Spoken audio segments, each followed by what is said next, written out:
Hi everyone, this है भूमिका ठक्कर और आज अपना चैप्टर 4 का रिवीजन होगा। दैट इज़ अपना inspection, inquiry and investigation. Starting with the video, और ये थोड़ा अलग फॉर्मेट में रखा है मैंने, डायरेक्ट सेक्शन वाइज रखा है। ठीक है, इसको क्वेश्चन वाइज नहीं रखा है क्योंकि इसमें रिलेवेंट बातें अपने को पेनल्टीज भर भर के याद रखना है। सेक्शन 447 वाली जो पेनल्टी स्पेशली उसको अच्छे से याद करना।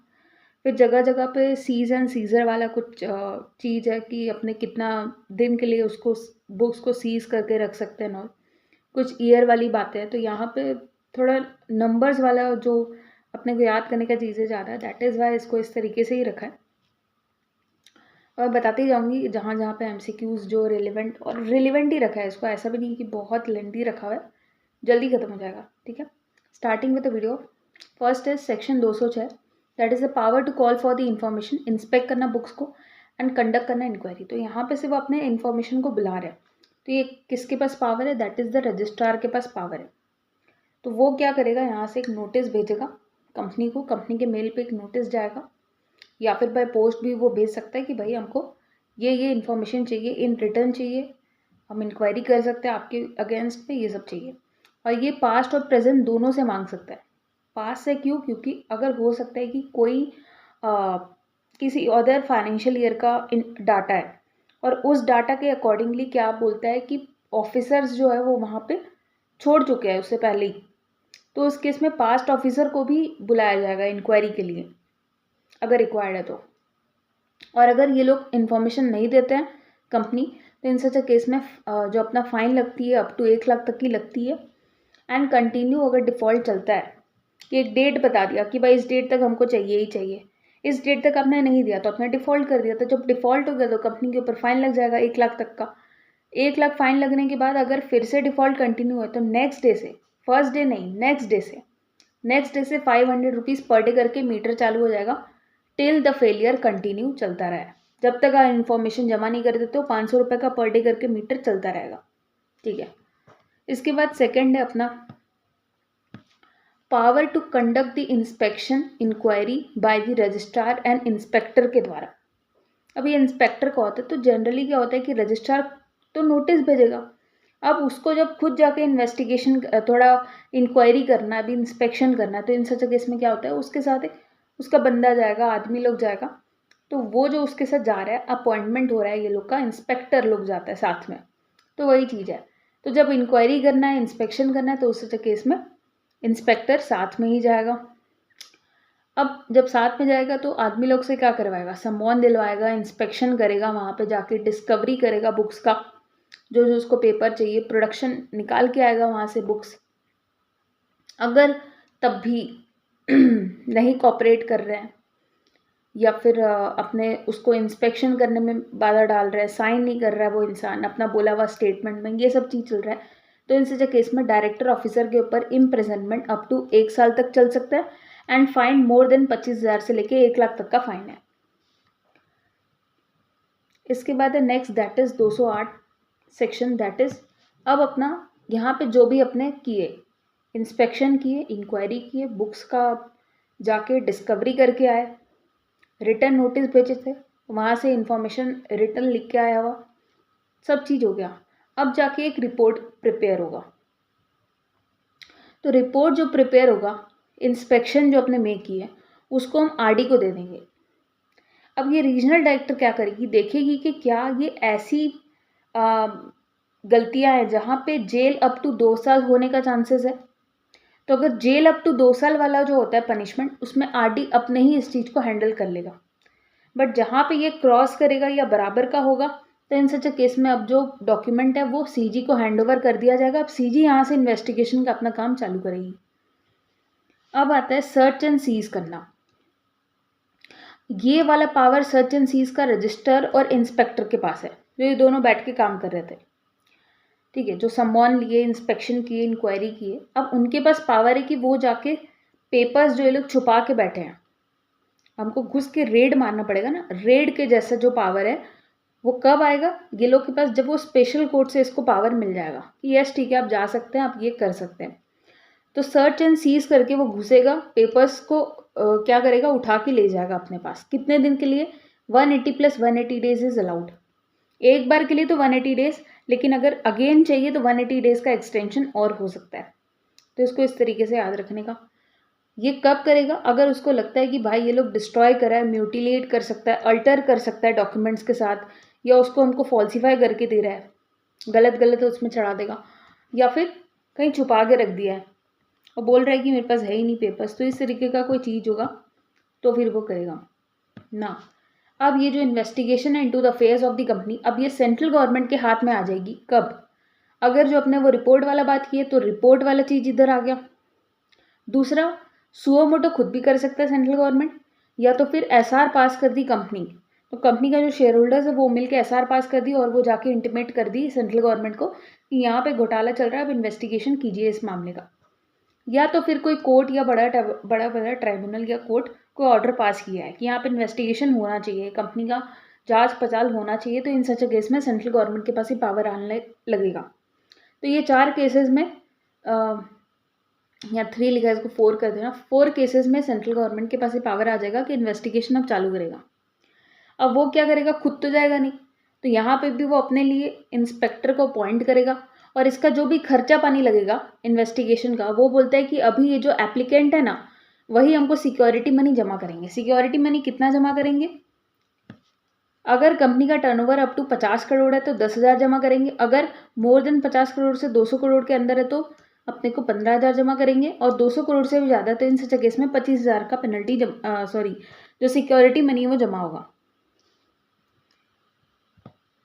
और ये रिफंड तब मिल जाएगा अगर जो आपका बात बोला हुआ है कि भाई यहाँ पे इन्वेस्टिगेशन होना चाहिए, वो प्रूव हो जाता है कि यहाँ पे सच में है और प्रोसिक्यूशन चालू होने लगता है। तो इन सच केस में जो गिल्टी पाए जाते हैं, जो वहाँ पे ऑफिसर्स या फिर जो डायरेक्टर्स है या जिससे के इंस्ट्रक्शन के कारण ही ये सब हुआ था, फ्रॉड वगैरह, तो जो गिल्टी है वो बंदा पे करेगा और इन लोगों को जो एप्लीकेशन जमा किया उन लोगों को रिफंड मिल जाएगा। ये चीज़ था ये चार्ट का, ठीक है। इस चार्ट को थोड़ा अच्छे से देख लेना। इस चार्ट में क्या है कि जनरली जब एकदम सीरियस अब केस हो रहा है, जहाँ पे प्रोसिक्यूशन चालू हो रहा है, ऐसे जो सेंट्रल गवर्नमेंट्स को पता चल रहा है कि यहाँ पे फ्रॉड का केस बन सकता है, तो इन सच केस में क्या हो रहा है कि सेंट्रल गवर्नमेंट क्या करती है, एसएफआईओ को अपॉइंट करती है। ये होता है सीरियस फ्रॉड इन्वेस्टिगेशन ऑफिसर। अब ये जो सेंट्रल गवर्नमेंट एसएफआईओ को अपॉइंट की, अब इसके अंडर में भी इंस्पेक्टर आएगा जो इसके साथ साथ काम करेगा, ठीक है। हर जगह वही है कि खुद से कोई काम नहीं करता है, इंस्पेक्टर तो रहता ही है साथ में, तो कोई भी चीज़ होगा वो इंस्पेक्टर काम करेगा। और एक चीज़ ध्यान में रखना कि जो भी रिपोर्ट, फ्रॉड वाला जो रिपोर्ट है, ठीक है, इन्वेस्टिगेशन वाला जो रिपोर्ट है और फ्रॉड वाला, ये 2 बात ये ध्यान में रखना, इन्वेस्टिगेशन और फ्रॉड वाला, तो ये दोनों रिपोर्ट कहाँ जाता है? डायरेक्टली सेंट्रल गवर्नमेंट को रिपोर्ट होता है, चाहे इंटरिम रिपोर्ट हो चाहे फाइनल रिपोर्ट हो। और एक बात था कि एसएफआईओ जो इंस्पेक्टर को अपॉइंट किया है ना यहाँ पे, जो अपना इंस्पेक्टर है, वो जब रिपोर्ट करे तो एसएफआईओ को रिपोर्ट करेगा। अब एसएफआईओ रिपोर्ट करना तो सेंट्रल गवर्नमेंट को रिपोर्ट करेगा। इस तरीके से सीरीज चलेगा, ठीक है। तो यही चीज़ इधर लिखा हुआ है। और एसएफआईओ को अपॉइंट कब किया जाता है? इन सच केस जहाँ पे वही वाला बात हो गया कि रिपोर्ट आया, ये चीज़ को इधर रखा हुआ है कि जब रिपोर्ट आ गया, रजिस्ट्रार लोग फाइल किया था, ठीक है, इंस्पेक्टर फाइल किया था, जो रिपोर्ट बना के दिया था अपना इंस्पेक्शन के नाम पे, इंक्वायरी किया था, कॉल ऑफ इन्फॉर्मेशन बुलाया था, जो अपने स्टार्टिंग में पढ़े, तो उसका रिपोर्ट के हिसाब से फिर निकला था कि अच्छा 2 साल से ज़्यादा वाला है, तो फिर वो सेंट्रल गवर्नमेंट को चला गया था। तो वो वाला रिसीप्ट ऑफ ऑर्डर दैट, वो वाला रिसीट, उसके बाद एसआर पास हुआ था कंपनी का, या तो पब्लिक इंटरेस्ट में सुओ मोटो सेंट्रल गवर्नमेंट को लगता है कि यहाँ पे प्रोसिक्यूशन चालू कर देना चाहिए, तब भी वैसा होता है, या तो फिर अपना जो डिपार्टमेंट है सेंट्रल गवर्नमेंट की या स्टेट गवर्नमेंट की, वहाँ से कोई भी रिक्वेस्ट आ रहा है कि यहाँ पे एक बार ये कंपनी में जांच पड़ताल होनी चाहिए, तो इन सच केस में एसएफआईओ का अपॉइंटमेंट किया जाएगा और जो इन्वेस्टिगेशन है वो चालू कर लिया जाएगा। तो यही चीज़ का ऑर्डर, मतलब यहाँ पे लिखा हो, जो मैंने बताया रिपोर्ट्स किस तरीके से बनेगा, क्या बनेगा, वही चीज़ है। अब एक बार देख लेना है इसको, बस इसमें वही चीज़ ध्यान में रखने का है कि रिपोर्ट कौन किसको कर रहा है नॉल, ठीक है। एसएफआईओ जो भी रिपोर्ट बनाएगा, चाहे इंटरिम हो चाहे फाइनल हो, वो सेंट्रल गवर्नमेंट को देगा। और एसएफआईओ के नीचे जो इंस्पेक्टर है ना, वो किसको रिपोर्ट करेगा? एसएफआईओ को, ऑब्वियस सा बात है। और एसएफआईओ जो भी रिपोर्ट बनाएगा वो सेंट्रल गवर्नमेंट को देगा, हायरार्की चलेगा, बस वही है।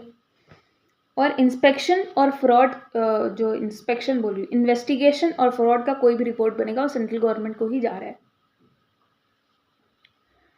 हाँ, और इसमें क्या था कि अगर इसमें गिल्टी पाया गया, यहाँ पे लिखा हुआ है कि अगर आपका गिल्टी पाया जाता है तो आप ऑफेंस, है ना, तो आपके ऊपर ये 447 लग जाता है। ये बेलेबल कब होता है? अगर आपका एज 16 से कम है, या तो फिर आप वुमेन हो, या तो सिक और इन्फॉर्म हो, तभी ये बेल होने का चांस बनता है। वो भी स्पेशल कोर्ट आपको डायरेक्ट करती है तब, अदरवाइज तो ये चांस ही नहीं बनता है यहाँ पे बेल होने का।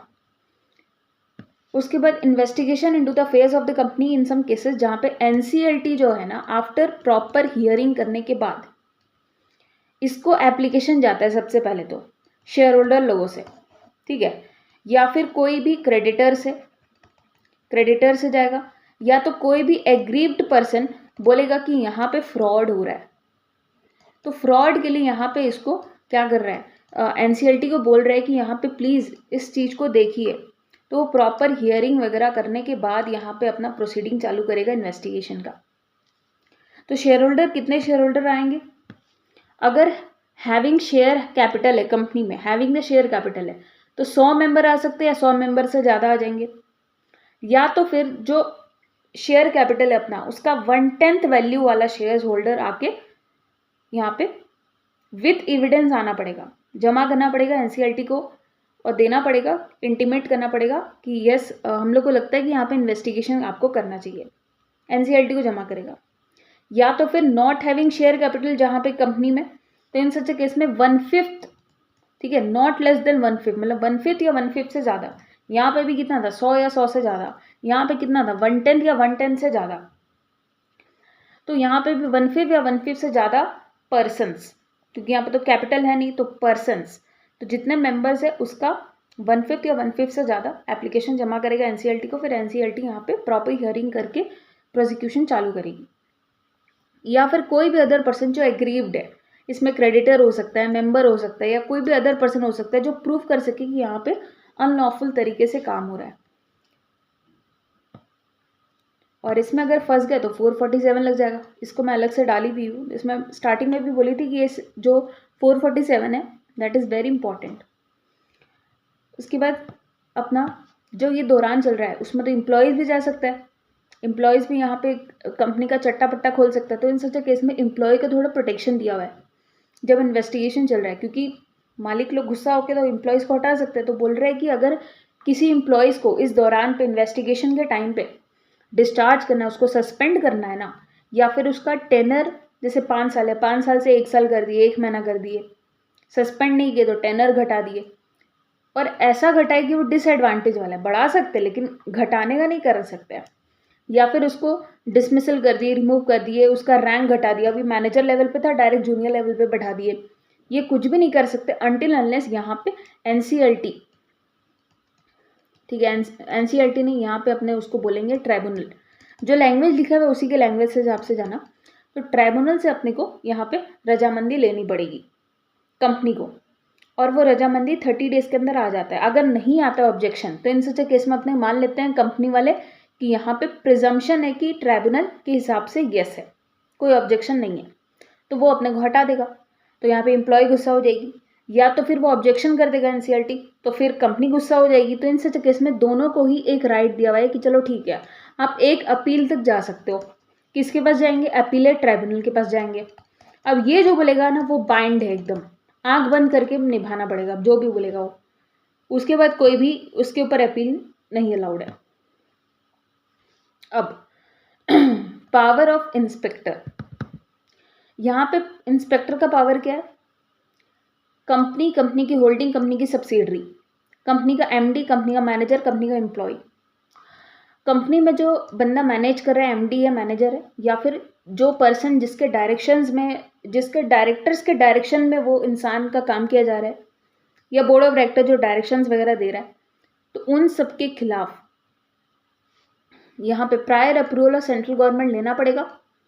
इन्वेस्टिगेट कर सकती है डायरेक्टली, ठीक है, लेकिन इस पर प्रायर अप्रूवल लेना पड़ेगा सेंट्रल गवर्नमेंट का। वही चीज़ लिखा हुआ है।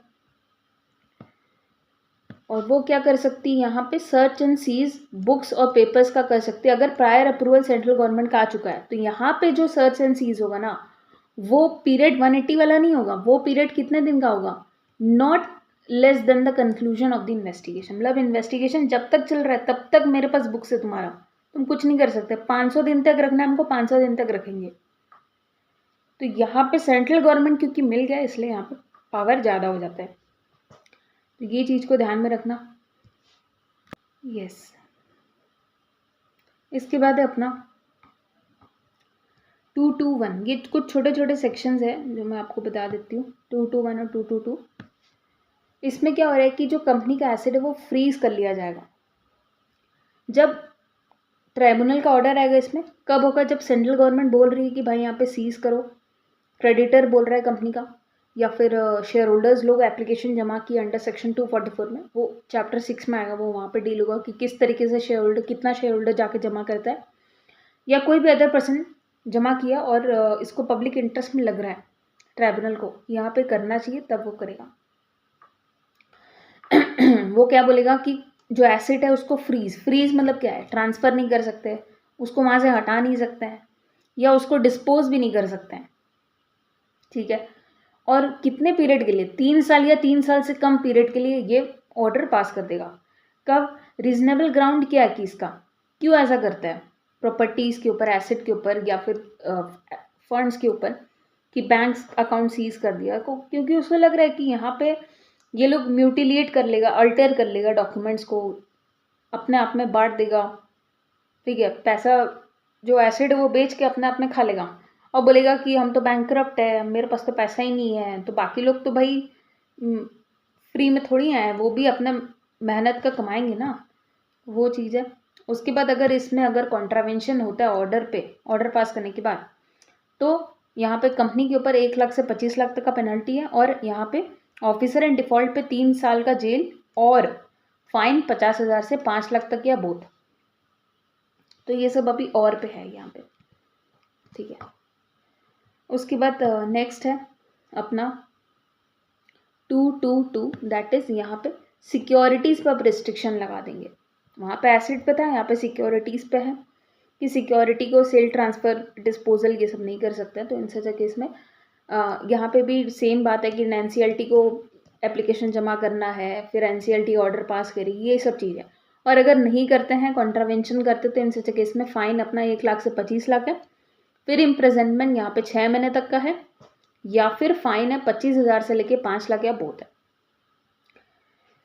उसके बाद अगर winding up of the company चल रही है, ठीक है, और तब इन्वेस्टिगेशन का प्रोसीडिंग चल रहा है, तो इन सच केस में वाइंड अप से इन्वेस्टिगेशन का कोई लेना देना नहीं है, वो अपना आप चलता रहेगा, ये अपना चलता रहेगा।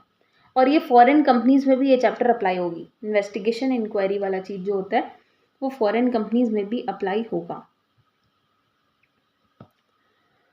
इसके बाद है बस ये लास्ट अपने होप में आ गए कि जो अपने बात किया कि यहाँ पे स्टेटमेंट ये लोग फॉल्स दे रहा है, म्यूटिलेशन कर रहा है, डिस्ट्रक्शन करना है डॉक्यूमेंट्स का, हम इंफॉर्मेशन बुला रहे हैं, वो डिस्ट्रक्ट कर रहा है, ये सब चीज़ें, और प्रोसिक्यूशन से पता चला कि यहाँ पे फ्रॉड का केस बनता है, तो हर कोई केसेस में यहाँ पे 447 लग जाएगा। तो 447 है क्या, अगर स्मॉलर स्केल का बात करें, ठीक है, तो जो फ्रॉड अमाउंट है वो कम है, कुछ उसका भी लिमिटेड टर्नओवर 10 लाख या 1% ऑफ द टर्नओवर समथिंग। तो ये चीज़ आपको देखना पड़ेगा। अगर 447 वाला जो है ना उसको देख लेना सेक्शन को, कि पेनल्टी उसमें कितना क्या है। देखो जनरली क्या होता है कि जो जेल होता है दैट इज़ 6 महीने से लेके अपना 10 साल तक का जेल होता है।